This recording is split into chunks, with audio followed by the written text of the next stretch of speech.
खमंग व कुरकुरीत चकली बनवण्यासाठी लागणारे साहित्य: चणा डाळ अर्धा वाटी, उडीद डाळ 1 वाटी, मुगाची डाळ असे सामान घेणे.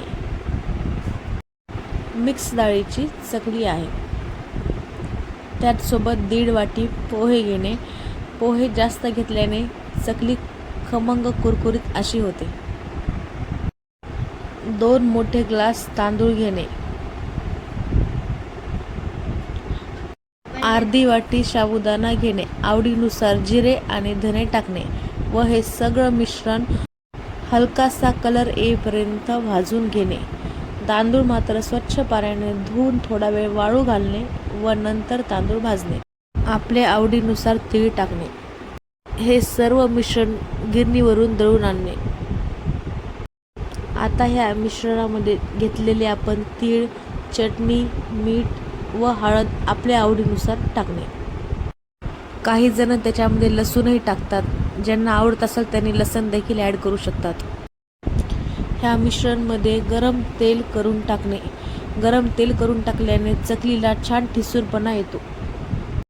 पीठ भिजवताना गरम पाण्याने पीठ भिजवावे.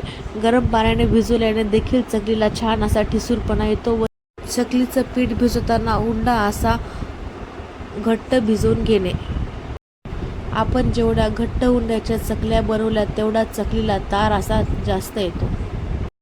उंडा पातळ केल्याने चकली काटेदार होत नाही, म्हणून उंडा घट्ट भिजवावा. आता चकली टाकायची कशी त्याची एक सोपी पद्धत आहे. बऱ्याच वेळी हा प्रश्न पडतो की चकली तयार केल्याच्या नंतर तेलामध्ये टाकावी कशी. तेलामध्ये टाकताना कारण त्याचा आकार बिघडून जातो. त्याचा आकार बिघडू नये म्हणून एक छोटीशी ट्रिक आहे.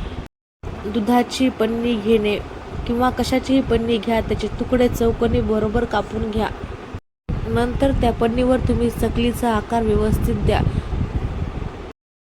असे केल्याने चकलीचा आकार बिघडत नाही, कारण पन्नीचा छोटा तुकडा असल्यामुळे पन्नीवरची चकली आल्हाद हातावरून आपल्याला तेलामध्ये सोडता येते. असं केल्याने चकलीचा आकार बिघडत नाही. चकलीचा आकार व्यवस्थित जशाला तसा राहतो. बोलण्यामध्ये थोड्या चुका झाल्या असेल तर ॲडजस्ट करून घ्या, कारण मला बोलण्याची सवय नाही आहे. व्हिडिओ आवडला असेल तर please like, share and subscribe my channel.